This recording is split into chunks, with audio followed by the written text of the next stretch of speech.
Hi guys, Hari here, doing another first-person VOD of a game that I played yesterday, I think. It just so happened that I made that video complaining about not having anyone to play with and asked for people to come play with me, and then that very day I actually get a couple good games, I think, that were worth recording. I haven't actually watched this since playing, but I felt like it was at least decent. So I guess the moral of the story here is that complaining does in fact help. Anyway, here I'm playing with a couple people I know. And yeah, we have one pub who's a random who, of course, goes instant pick Pudge, which is alright, I guess, because Pudge is pretty strong against Shadow Fiend. If he can hook the Shadow Fiend, it should be pretty easy to get a kill since Shadow Fiend doesn't really have a way to respond to that. So, as usual in all pick, we're just sitting around waiting for the other team to pick so we can counterpick them or something like this, which is just pretty silly. There really should be a random at 0 seconds. I mean, it's just stupid. Like, how long exactly are you supposed to wait before you decide that it's time to pick and the other team do the same? So, I mean, I'm not even considering who I should pick at this point or try harding and figuring things out. Looks like one of my teammates is going to pick Ricky, though. He plays Ricky pretty well, and Ricky is quite a strong hero these days, especially after the buff. However, I think picking Ricky in all pick like this early on, before the other team's picked, is kind of just inviting disaster, because obviously they're just going to pick Slardar, most likely, or Bounty Hunter, and surely enough, they do pick the Slardar. So that kind of bothers me a little bit. I mean, I understand that basically means, well, what do you do? Just not pick Ricky or wait until after the creeps have gone out to pick him? But anyway, so I just decided, whatever, I'm going to have fun this game. I'm going to pick Lycan. I know that people like to see new heroes in videos, so I figure, I mean, he's a week old now, I think. I'm just over a little bit weak, but actually on the day that I'm recording this is the day that he just got added to Captain's mode, so you could argue that he's still kind of around. But yeah, so I am going to get my starting items. I make a Ring of Basilius and just 2 Clarities, and I'm going to send my wolves out. Normally I would want my wolves at the runes, actually, and normally I would make them in the fountain and send them to watch the rune spawn so I could kill the rune, ideally, if it spawns unfavorably for my team, but because of the late starting time in all pick, I don't really have that option. As far as items go, like I said, just going with the Ring of Basilius. I'm just getting this because I want the extra armor for my wolves, because my wolves' survivability is going to basically be my survivability while jungling, and it's going to give me a little bit of extra damage myself. So again, I just create another set of wolves while in the fountain before going out to take creep camp. I'm actually definitely going to make a mistake here. I'm so used, I just don't play many jungling heroes, to be honest, other than Prophet. And so as Prophet, I'm so used to, when I create something in the fountain to come clear this strong camp here first. So I'm actually going to try to do this as Lycan, which is definitely not advisable. You should go kill the weak camp at 30 seconds, as with most weaker jungling heroes. Obviously it works as Prophet because you can create 4 sets of trees, but here I only have 2 wolves, so this isn't going to work out incredibly well for me.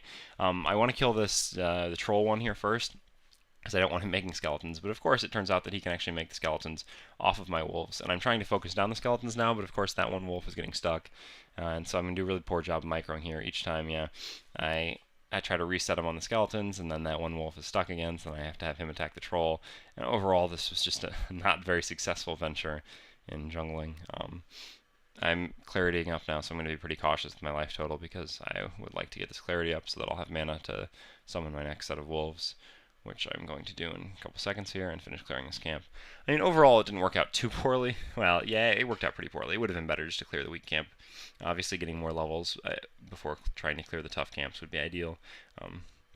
As far as skill build goes, I'm just going to be maxing wolves first, because that's my source of jungling and my primary source of damage and tower pushing early on, and then I'm going to be getting my passive second. Obviously having Howl is great for overall well-being of the team, but when you're in the jungle you don't really have the mana pool to support it, unless you do something like a Soul Ring build, which is just not really something I'm going to do here. If we had maybe, yeah, the Pudge actually went up there and kind of went behind the enemy, but a little bit too soon when the creeps weren't there, so it was just kind of not really advisable.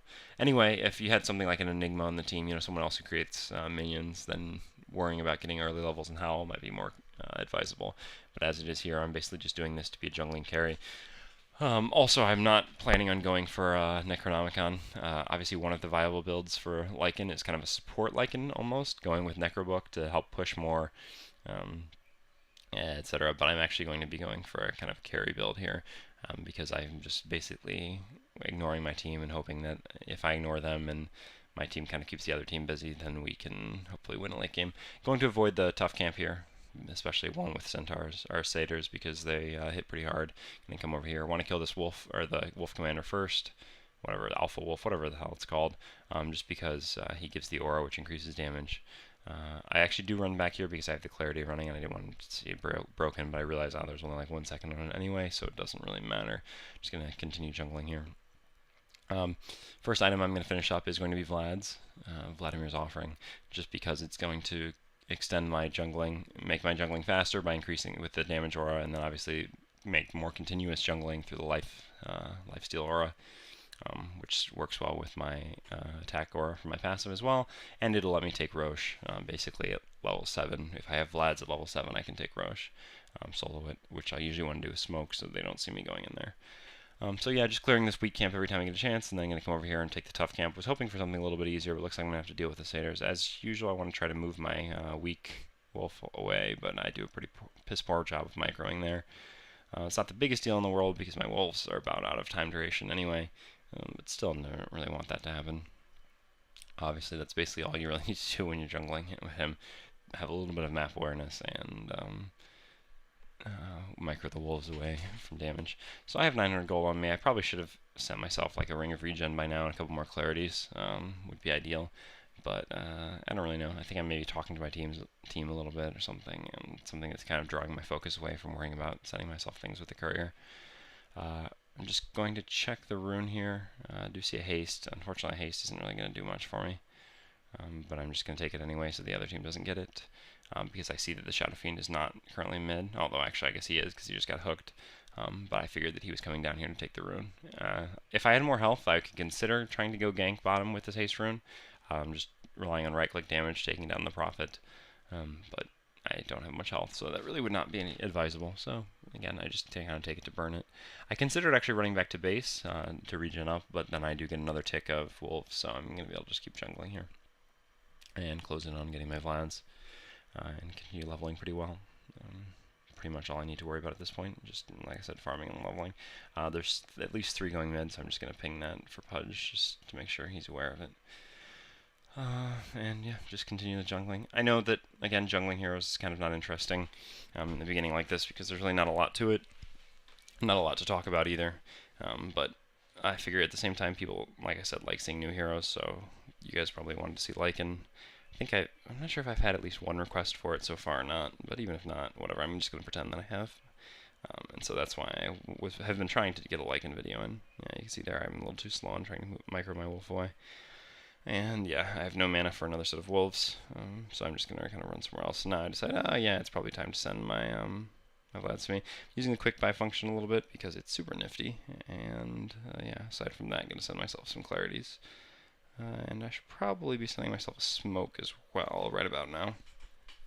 Just to start the cooldown timer on the respawn of it, and just because, well, I mean, just the sooner I have it, if I'm going to use it sooner or later anyway. Although I guess maybe it'll slow down my completion of Vlads, who knows. But yeah, just want the smoke to guarantee that I can run into Roche undetected in case they do have wards up. So I have a clarity, just going to pop that now, and I can go in. I actually do already know that the Centaur Stomp does not disable clarity from a prior experience of it, a situation coming up where that happened, so I know that I can move in range of the Centaur with my 2 wolves, even knowing that he's going to stop, as long as the clarity is going to keep ticking, which will be fine. Some people might suggest when you're taking Centaur camps to Lycan to just go in with yourself and 1 wolf. But I think it's better just to get the Centaur stun over with and go in with both wolves. I think the damage is higher. I'm sure someone will math that out, but not me. Anyway, my Vlad's is finished, so I'm going to be sending to myself now.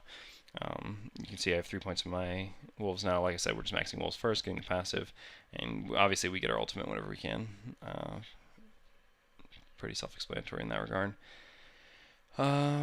Then we're just going to probably max the passive afterwards, since we're going to go try to take Roche. And we just don't, I mean, you can see the hero doesn't actually have a ton of mana, and keeping the wolves up constantly does require quite a bit of mana, which is why some people do think that something like a Soul Ring build is good. I'm not really sure that I can agree with that, but it is something, alright.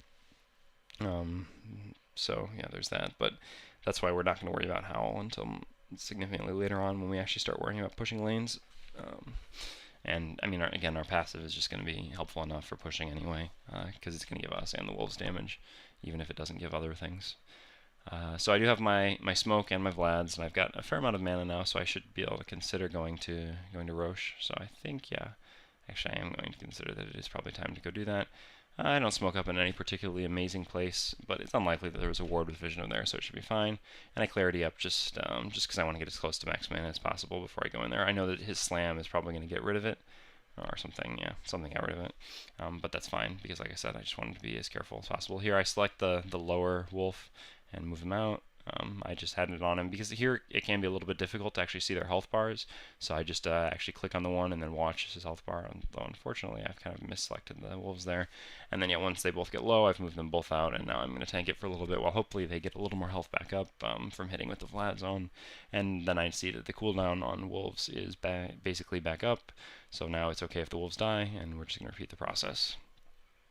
Again, going to select the low wolf just by clicking and dragging, and then selecting the one, excuse me, the one from the bar there. Unfortunately, occasionally they're going to get bashed like that, which is not good. And I think my other wolf is actually not hitting now because I tried microing them to move away, so a little bit of micro there, which is kind of sad when you only have to micro 3 things and you're not really moving them around. Here I'm just gonna, no, maybe not. I didn't want to let the wolf die because I still had like 2 more seconds on the next wolves, but it died anyway. But I'm going to get Roche regardless. Thankfully, blue is kind of entertaining them in the mid, so that gives me the opportunity to take this. And because I smoked up, they don't necessarily have a reason to spec me in here. This is, it's not a particularly early Roche timer, but it's not too slow either, so I should be okay. I'm going to run back across here. I should use this wolf to go scout, yeah. Well, I actually should have probably run him up the cliff, but I thought they were coming through the river. So anyway, I'm just going to head back to base now. I was considering I could use my ult if they were about to catch me, but they weren't, so it should be fine. And then Ricky is, well, kind of nearby, so I'm just going to keep scouting this guy with my wolf so that Ricky can come and hopefully clean him up. This half-health Leshrac should be a super easy kill for the Ricky. Hopefully he runs back down towards the river, but no, he's not going to do that. I should maybe have considered attacking him with the wolf there, but I didn't want to scare him off, and unfortunately there's now 2 of them. So this could be a little bit worse, but if he gets a good smoke spot there, he decides not to smoke, actually, just blink strikes, which is a little confusing to me. I would have probably smoked in the choke point. Unfortunately, yeah, one thing that I really... Alright, so in general, I love the whole memory of units. Like, so I set my wolves control 2, and then have them... Anytime I want to select my wolves again, all I have to do is press 2. I think you might have to... I have to re-hotkey them every time I get a new level in the ability, but other than that, it's super easy.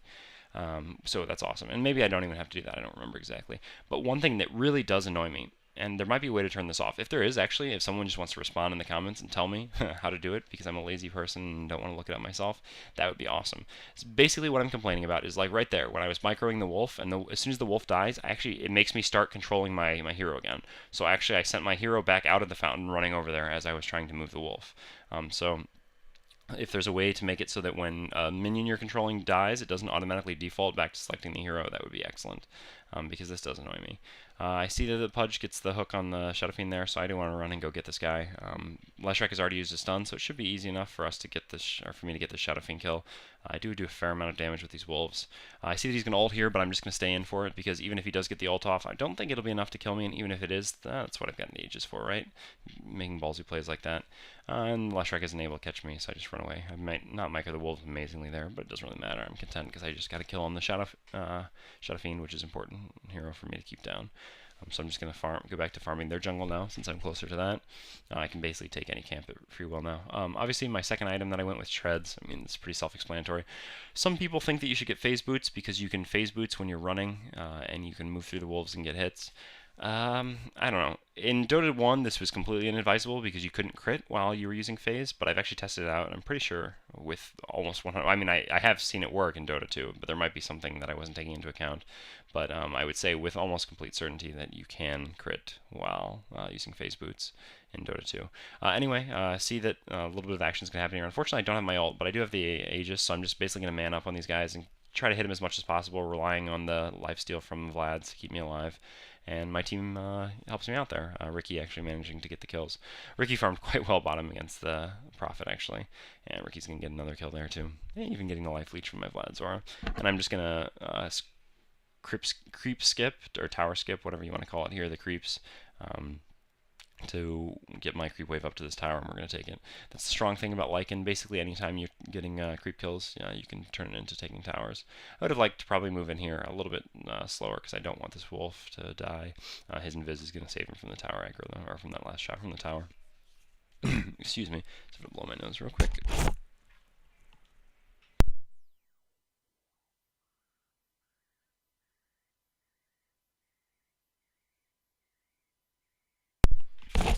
And I'm back. I don't remember exactly what I was going to talk about, or I think there was something I was bringing up. Oh yeah, treads. So also, since the wolf form does actually set your base attack speed to a much lower one, in theory, just having a higher attack damage and not necessarily needing attack speed increase might be advisable, especially since you're normally chasing people in the wolf form anyway, so just having that higher damage each time you hit them while chasing. But at the same time, treads give health and treads give strength, which is, or yeah, well, health is for strength. I don't know why I was saying that, but I mean, treads also give some fair amount of damage, which isn't as high as phase boots, but isn't insignificant either. But like I said, the health is super important, and just giving attack speed regularly while I'm not in wolf form is great too. And I mean, I think with treads you're still getting, excuse me, with treads you're still getting increased attack speed in wolf form as well. But yeah, just having the attack speed regularly while pushing like this, because like when I'm pushing lanes, which is an important thing for Lycan to be doing, I'm obviously not in wolf form all the time, especially until I hit level 16 when I can keep it up relatively frequently. A lot of pushing is going to go like this. My team's fighting up there, so I should actually probably use Howl, even though it's only level 1. Yeah, so I do pop it off.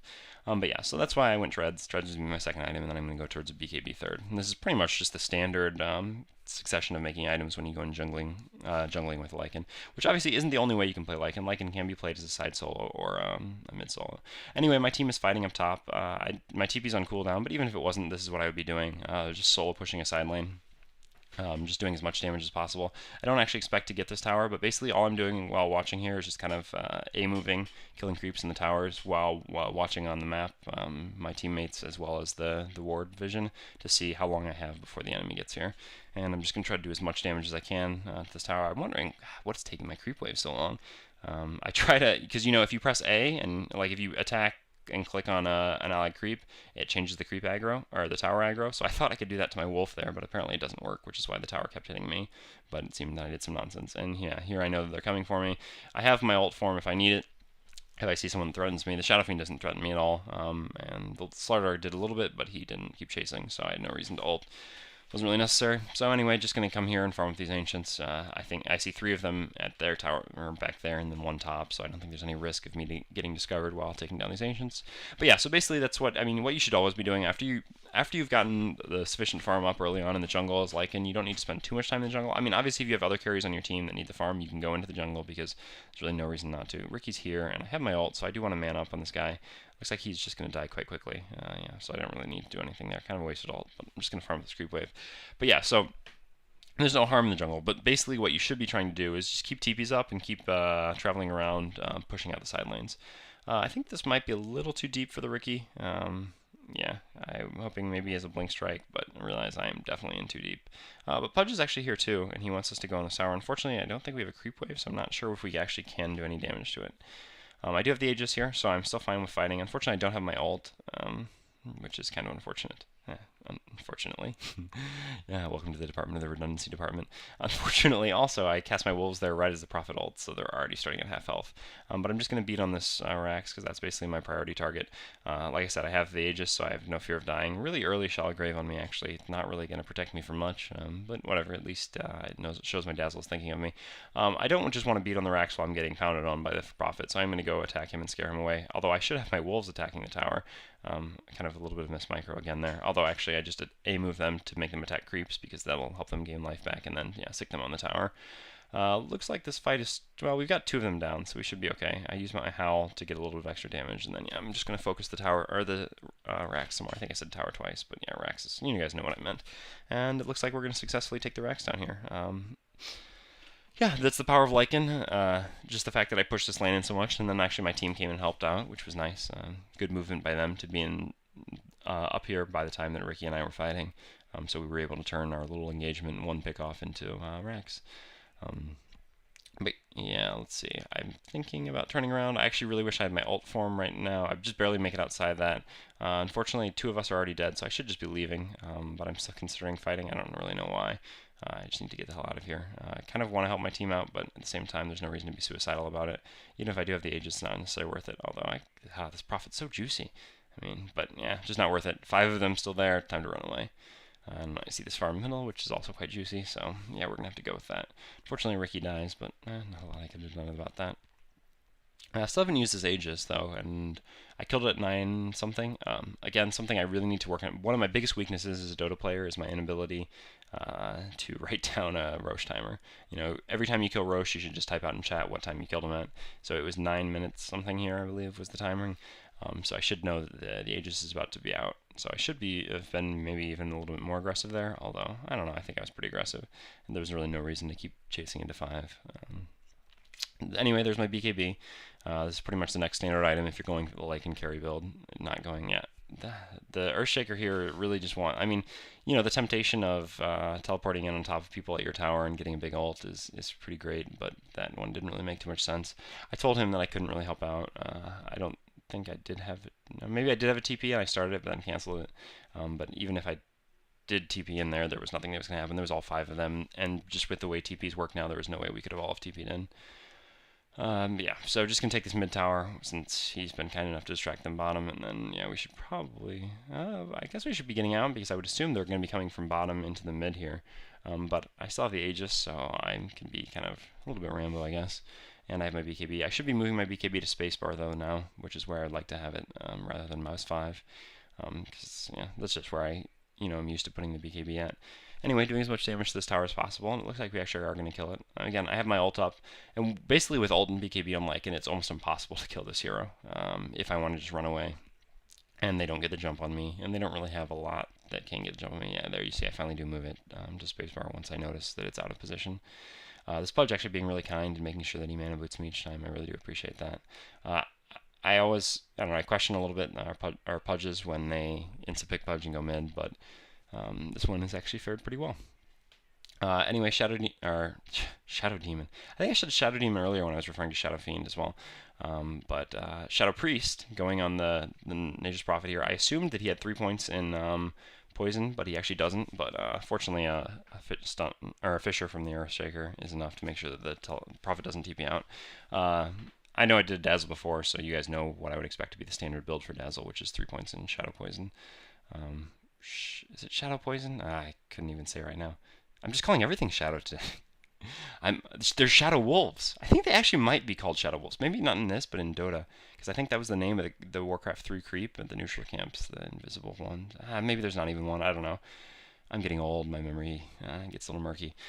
But anyway, the Aegis is actually gone, something I don't really notice. I mean, it's tough to remember exactly, or pay attention exactly to the Aegis being gone, so I think coming up here I'm going to play a little bit more aggressively than I should. But nothing aggressive about taking free towers, as Lycan. So basically got all their outer towers out, and one of their racks down. So, I mean, we feel like we're in pretty strong control of this game, even though it is 20-14. That's just the pushing power of having a Lycan on your team. That's why this hero is so insanely powerful. Ooh, and nice hook from the Pudge again. Ravage going to come out from the Tide. I do BKB and ult up, and that's basically all I should do in team fights. I'm just going to BKB and ult and then try to hit someone. Nice blink and ult from the Earthshaker. Even though it doesn't really hit many people, it does manage to trap or stun the Prophet for a little bit longer, which allows me to catch up to him and kill him. I didn't do anything too terribly effective there, but it's okay. We pushed them back, got 1 kill, and now I'm just going to focus on this Rax. Starter did buy back, but I don't really care. I really just want to kill this Rax. I know this is being a little bit aggressive, but I think that I have an Aegis for some reason, so I figured that it was alright. So that was definitely a misplay by me, and here's the Rage buyback to follow it up. Although I'm not so sure this is a super Rage buyback, because there is a point to this as well, which is that hey, I realized I just died without the Aegis, and if I die without the Aegis, you know what that means? It means that Roche is up, so I should probably go take him. I would like to have my Assault Curious before then, obviously, because it would make it a little bit easier to kill Roche. Again, using the quick buy function. I didn't even know about this before, but then I was watching Sunsfan play once, and I saw him use it, and it's really a nifty feature. I would suggest you guys use it as well. It's quite nice. In fact, now, I'm not even sure if it's always done this, but now at least it makes even like a little coin ringing sound when you've gotten enough gold to buy one of the items in there. Which is sometimes annoying because it's definitely not the item you want. Like there's a recipe that costs 600 or something for the Manta and the Yasha, which costs 2,150. You're not really going to buy the recipe before the Manta, but a neat feature nonetheless. So anyway, going to go take Roche here. The bottom lane is pushed up, and we see two of them there, and the mid lane looks like it's going to push. Obviously, the bottom lane is going to be pushed regardless since we took down the rack, so it's pretty safe to just come take this. So I just get my wolves out and howl up. Wolves are going to die down pretty quickly, although then Pudge actually gets the aggro, so it looks like my second wolf isn't going to die, which is a shame because I would like to summon my wolves again. Yeah, so I just end up doing it anyway just to increase our damage and take him down a little bit faster. Where he goes down pretty quickly anyway. Almost level 16, which is going to give me the max ult, which is going to be really nice because, well, in addition to the other bonuses you get from it, the 40-second cooldown is amazing. It allows you to keep it up much more frequently. There was someone there. I wasn't really paying that much attention to the minimap. When Roche is that close, I've basically just focused on right-clicking him as hard as possible, you know, because the harder you right-click, the more quickly he goes down. But anyway, yeah, I'm pinging now. I would like to go take top because I suicided to do a little bit of extra damage to the rack, so I would really like to make sure that we do finish that rack, so my suicide wasn't for nothing. So I'm just saying I'd like to go in through the middle since the top lane is pushed pretty far back and I want to give them that long. But I'd like to go in through the middle, and as soon as we get into the base, just go take the top racks, which is basically what I'm going to focus on doing. I'll probably just ult up and just go run to the top racks if my team starts fighting in the mid. Anyway, I just create the wolves and howl. Unfortunately, the wolves are going to die pretty quickly. But that happens. Anyway, so I figured, alright, it's fighting time. My team's going to fight there, so I'm actually just going to run up here and start hitting this. I BKB because there's actually people messing around with me. And, yeah, then get the racks and run away. Yeah, the four of them are up here while the rest of my team is still in mid, so that's fine. In fact, I would actually like probably just to back out now. Earthshaker does get a pretty good stun on the Shadow Fiend there, but there's really no follow-up from the rest of our team. And Ricky's up top now, so I'm pretty sure that I'm telling them to back up. And I'd just like to go. I'm actually, yeah, pinging that someone should go take care of that top tower. I don't have a TP because I'm bad, so I can't do it, but it looks like Rasta can. Yeah, or not Rasta. Wow, I'm really off with calling people by the right names today, aren't I? Ricky actually doing a little bit of business here. I do have my ult back up thanks to being level 16, so I'm just going to ult. Look at that beautiful Fisher blocking him in there. I don't have BKB, unfortunately, so I am going to take a fair amount of damage from the Slash Rack by standing in here, but whatever, it's worth it. I've got the Aegis. Except this time I actually have it, and so I'm just basically going to beat on these people who are being kind enough to fight in the smoke. I'm going to do as much damage as I can to this Shadow Fiend, but yeah, the Fisher there doesn't latch in a good way, so I'm just going to sit here and beat on the range Rex. Range Rack obviously not super important, but I'd like to get it. Again, I have the Aegis, so whatever, I'm going to Rambo and take this. Maybe I'm not. I expected that I would, and then yeah, I realized I'm going to die, so I try to turn back around. So maybe not the most successful Aegis there either, and they're going to stun me. I don't have my ult. I really want this Rax. Well, I was considering going in for it, but the Fisher has decided that I will not. And so, yeah, now I'm just going to back off. Another rather interesting Shallow Grave there. And Prophet actually TPs up just a little bit too aggressively. I should get my wolves out on him to do a little bit of extra damage here. Not Fisher, Enchant Totem. I'm going to get a nice last hit there. And I do have enough actually to finish off my Assault Curious.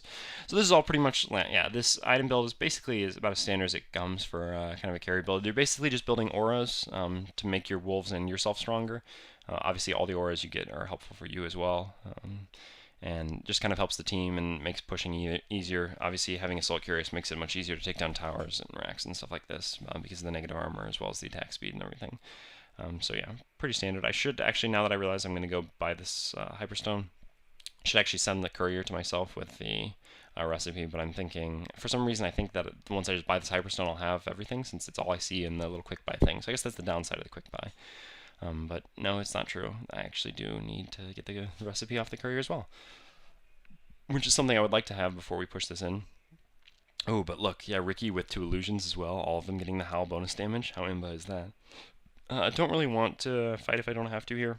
I'm going to kind of play a little passive since I don't have my Assault Curious, although I don't really feel like there's anything they can do that effectively. Shadow Fiend blinks in, uses ult, but doesn't really hit a whole lot. I'm kind of just baiting out the Tide ult.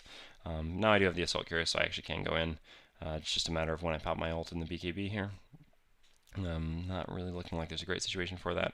I'd like to go on the Prophet or the Shadow Fiend when I do it, or maybe even the Leshrac. I'm just setting the wolves in on the Shadow Fiend. Shadow Fiend gets pretty low, so it's BKB ult time. I'm just going to run in, click him a bunch.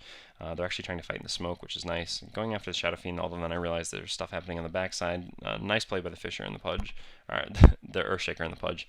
Actually, Tidehunter Ravage finally just coming up there. I'm just going to turn and fight him, though. Basically, from the lifesteal from Vlad's, I can assume that I'm going to be safe. Slardar is coming out here, and I know he wants my head, but yeah, my team's going to manage it anyway. A little bit of a late howl there, trying to help them out, but yeah, whatever, it works. And we're going to take the last racks and be able to call GG. I guess, yeah, I like a little bit of a poll from you guys. I think at least one time I've been accused of bad manners for calling out GG against another team before they call GG when we take like mega creeps or something like this. Um, Pretty much always when we take mega creeps. I think it's safe to say that the game is over when you take mega creeps. I mean, obviously people are going to argue, yeah, well, this one time it came back. But not really. I don't know. So yeah, just in the comments if you guys want to post, is it bad? Is it bad manner to call GG to the other team before they call GG if it is a certain GG situation like I think this one was? Just let me know. Otherwise, thanks for watching, guys. As usual, it's a pleasure, and hope to get any other feedback I can from